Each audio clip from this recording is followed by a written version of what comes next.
থেকে নেক আমল করে আজকের এই মাহফিল থেকে উপকারী কথাগুলো শুনে আমলে নিয়ত করে যাওয়ার তৌফিক দান করুন, বলুন আমিন।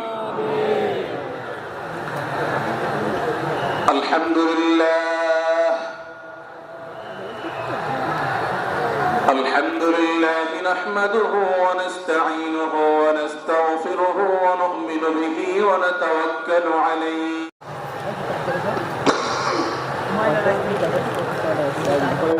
এই সূরা প্রথম থেকে পঞ্চম আয়াত পর্যন্ত প্রথম এই 5টি আয়াতে আল্লাহ রাব্বুল আলামিন তার প্রিয় নবী মুহাম্মদ মুস্তাফা সাল্লাল্লাহু আলাইহি ওয়াসাল্লাম, সবাই দরুদ পড়ি, সাল্লাল্লাহু আলাইহি ওয়াসাল্লাম, প্রিয় নবীজির নাম শুনলে দরুদ পাঠ করতে হয়, তার জন্য দোয়া করতে হয়। কারণ আল্লাহর হাবিব সাল্লাল্লাহু আলাইহি ওয়াসাল্লাম তার সমগ্র জীবনকে যে কষ্টের মধ্যে পার করেছেন, তার সমগ্র জীবনকে উৎসর্গ করেছেন, তা আপনার আমার হেদায়েতের জন্য, গোটা বিশ্ব মানবতার মুক্তির প্রয়োজনে, যিনি তার জীবনকে যৌবনকে শেষ করে দিয়েছেন, তার সমগ্র জীবনে কখনো ভোগ উপভোগ এটিকে কখনো তিনি প্রশ্রয় দেননি, প্রাধান্য দেননি। দিনাতিপাত করেছেন অত্যন্ত কষ্টের সাথে, শত সহস্র বাধার সম্মুখীন হয়েছেন, শুধুমাত্র কিয়ামত পর্যন্ত আগত সকল মুসলিম নরনারীর কাছে যেন কোরআনের বার্তা পৌঁছে যায়, সবাই যেন হেদায়েত প্রাপ্ত হয়ে যায়, সবাই যেন মুক্তি প্রাপ্ত হয়ে যায়, সবাই যেন জান্নাতি হয়ে যায়, সবাই যেন জাহান্নাম থেকে মুক্তি লাভ করে, এই উদ্দেশ্যে তার সমগ্র জীবনকে তিনি উৎসর্গ করেছেন। আমাদের হেদায়েতের জন্য, আমাদের কল্যাণের পথে আহ্বানের জন্য, আমাদের জান্নাতে নেওয়ার জন্য, যার সমগ্র জীবনে কখনো ভোগ উপভোগকে প্রশ্রয় দেননি, কষ্টে নিপতিত হয়েছেন। তিনি চাইলে মক্কার রাজত্ব করতে পারতেন, তিনি চাইলে মক্কার সবচেয়ে ভোগী মানুষ হতে পারতেন, কিন্তু সেটা না করে তিনি যে ত্যাগের মুসলমান, তার এই শিষ্টাচারের শিক্ষা তার জীবনে ধারণ করতে হবে। যখনই আল্লাহ কোনো কথা বলেছেন, আল্লাহ রাসূল সাল্লাল্লাহু আলাইহি সাল্লাম কোনো কথা বলেছেন, এটি নিশ্চিত হতে পারবো আমরা, তখন একজন ঈমানদার আর কখনো সেটার উপর কোনো কথা বলবে না, আগ বেড়ে কোনো কিছু করবে না, কোন প্রকার সীমা লঙ্ঘন করবে না। আল্লাহ বলেছেন, আল্লাহ রাসূল বলেছেন, এটি শোনার পর সে তার আপদ মস্তককে সারেন্ডার করবে, সে নিজেকে আত্মসমর্পণ করবে। এরপর তার কোন রব্বুল আলামিন আমাদের কণ্ঠকে, আমাদের আওয়াজকে, আমাদের কথাকে নবী সাল্লাল্লাহু আলাইহি সাল্লামের কথার চাইতে যেন আগ বেড়ে না যায়, তার চাইতে যেন উঁচু কণ্ঠে আমরা কথা না বলি, তার চাইতে যেন উচ্চ স্বরে কথা না বলি, সেই শিক্ষা দিয়েছেন, সেই শিষ্টাচারের শিক্ষা আমাদেরকে দেওয়া হয়েছে। ভাইরা আমার, নবী সাল্লাল্লাহু আলাইহি সাল্লামের সাহাবীরা নবী সাল্লাল্লাহু আলাইহি সাল্লামের প্রতি আদব এবং শিষ্টাচার এত বেশি প্রদর্শন করতেন যে নবীকে নামে তারা কিন্তু হারিয়ে যাচ্ছে। আজকের এই বাস্তবতাকে উপলব্ধি করে সূরা হুজুরাতের 1 থেকে 5 নম্বর আয়াত এর শিক্ষাকে আমাদের মধ্যে ঢালা যায়।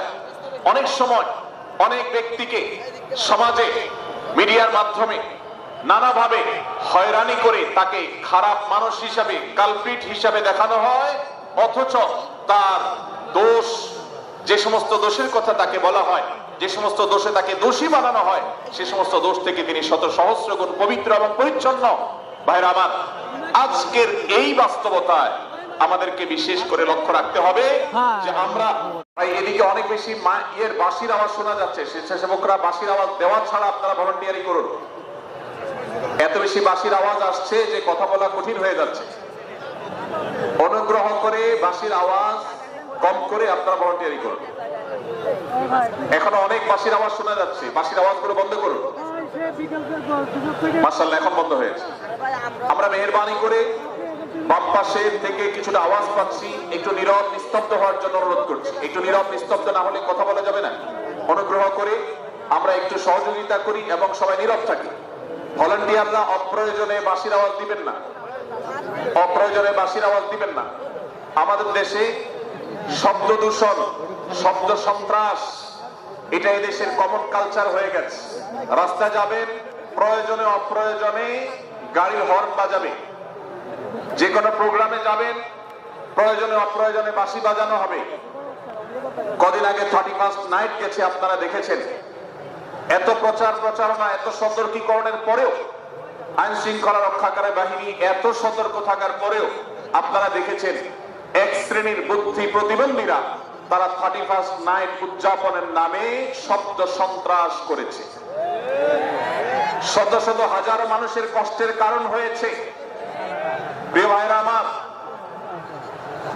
ধর্ম হোক আর রাজনীতি, বিনোদন হোক আর আনন্দ হোক, যেই কোনো নামে যদি শব্দ সন্ত্রাস সৃষ্টি করে বা অতিরিক্ত শব্দ দূষণ করে, শব্দ সৃষ্টি করে মানুষকে অতিষ্ঠ করার কারণ হয়, সেটা কোনো সভ্য সমাজের দৃশ্য হতে পারে না। আমরা সেই ইসলামের অনুসারী যে ইসলামে আমাদের প্রিয় নবী সাল্লাল্লাহু আলাইহি ওয়াসাল্লাম মসজিদে নববীতে তার একান্ত পরিবেশের মধ্যে এক সাহাবী জোরে কোরআন তেলাওয়াত করছিলেন। তিনি তাকে বলছিলেন, তুমি কোন বধির রবকে শোনাচ্ছ না, তোমার রব সবকিছু শুনতে পান, অতএব তুমি তোমার এই উচ্চ কণ্ঠের তেলাওয়াত দিয়ে আশপাশে মানুষের ডিস্টার্বের কারণ হবে না। আমরা সেই ইসলামের অনুসারী, অতএব ওয়াজ মাহফিলের মাধ্যমেও যাতে কোনো মানুষ অতিষ্ঠ না হয়, মাইক ব্যবস্থাপনা সেভাবে করাটা মাহফিল কর্তৃপক্ষের যেমন কর্তব্য, ঠিক একইভাবে রাজনৈতিক সভা সমাবেশের নামে কিংবা বিয়ে বিনোদনের নামে যদি শব্দ সন্ত্রাস করা হয়, শব্দ দূষণ করা হয়, অতিরিক্ত শব্দ এর মাধ্যমে যদি মানুষকে অতিষ্ঠ করা হয়, তাহলে সেটি কখনো কোনো সভ্য সমাজের কাজ হতে পারে না। প্রিয় ভাইরা, এই জন্য আপনারা যারা তরুণ আছেন বয়সে, আপনাদেরকে আমি অনুরোধ করতে চাই, বিবাহ অনুষ্ঠানকে কেন্দ্র করে, আকিকাকে কেন্দ্র করে, নানা অনুষ্ঠানকে কেন্দ্র করে যে শব্দ সন্ত্রাস আমাদের দেশে হয়, এটি আমাদেরকে থামাতে হবে ইনশাআল্লাহ। আমরা যদি সবাই সজাগ হয়ে যাই, আমরা যদি সবাই সতর্ক হয়ে সচেতন হই, ইনশাআল্লাহ এই যে শব্দ দিয়ে মানুষকে কষ্ট দেওয়ার অপসংস্কৃতি, বিশেষ করে ভিনদেশী যে অপসংস্কৃতি, আমরা এখানে আল্লাহ রাব্বুল আলামিন ঈমানদারদেরকে যেই কোনো সংবাদ, যে কোনো তথ্য, বিশেষ করে অনির্ভরযোগ্য সূত্র থেকে যখন পাবে, ফাসিক থেকে যখন শুনবে, তাহলে সেক্ষেত্রে সেটা যাচাই বাছাই করা ছাড়া আমি সেটাকে বিশ্বাস করতে যাব না। এটাই হলো আমাদের ঈমানের দাবি। ভাইরা আমার, একজন ঈমানদার এতটা সরল হবে না যে যা শুনবে সে সেটাকে বিশ্বাস করে বসবে। একজন ঈমানদার এতটা বাস্তবতা থেকে দূরে থাকবে না যে তিনি তার পাওয়া কোন সংবাদকে অনুসন্ধান করবে না। আল্লাহ তাআলা আমাদের সবাইকে সূরা হুজুরাতের এই দ্বিতীয় শিক্ষাটাকে আমাদের জীবনে ভালো করে ধারণ করার তৌফিক দান করুন। আল্লাহ বলেছেন, ইয়া আইয়ুহাল্লাযীনা আমানু, হে ঈমানদারেরা, ইন জাআকুম ফাসিকুম বিনাবাইন ফাতাবায়ানু, তোমাদের কাছে কোন ফাসিক, যার মধ্যে আল্লাহর ভয় নেই, এরকম কোন মানুষ যদি কোন সংবাদ উপস্থাপন করে, এমনকি গণমাধ্যমেও যদি কোন সংবাদ প্রচারিত হয়, সংবাদদাতার মধ্যে যদি আল্লাহর ভয় না থাকে, সে যদি টাকার বিনিময়ে কারোর চরিত্র হরণ করতে পারে, সে যদি অ্যাডভার্টাইজ পেয়ে কোন কোম্পানির হয়ে দালালি করতে গিয়ে অন্য কারোর বিরুদ্ধে কোন মিথ্যাচার করে, সে যদি বিদেশিদের এজেন্ডা বাস্তবায়ন করতে গিয়ে আলেম সমাজের চরিত্রকে কলঙ্কিত করে, কোন ভালো মানুষকে দোষী হিসাবে সাব্যস্ত করে, তো আল্লাহ তাআলা আমাদেরকে সতর্ক করেছেন, ফাতাবায়ানু, সেই সংবাদ সত্য কিনা আমাদেরকে যাচাই করতে হবে। আম তুসিবু কওমান বিজাহালা ফাতুসবিহু আলা মা ফাআলতুম নাদিমিন, যদি আমরা যাচাই বাছাই না করে যা শুনি সেটাকে বিশ্বাস করতে থাকি, তাহলে আমরা এক সময় লজ্জিত হতে হবে, অনুতপ্ত হতে হবে আমাদের এই ভুল অবস্থানের কারণে। এজন্য ভাইরা, আজকের এই মাহফিল থেকে আমরা প্রতিশ্রুতি নিজের সঙ্গে নিজে নিয়ে যাব যে আমরা কখনো কোন তথ্য উপাত্ত পেলে, কোন সংবাদ পেলে, সেটাকে বিশেষ করে কারোর চরিত্র সম্পর্কিত যদি হয়, কারোর সম্পর্কে নেগেটিভ যদি হয়, তাহলে সেটাকে বিশ্বাস করবার আগে ভালো করে অনুসন্ধান করব।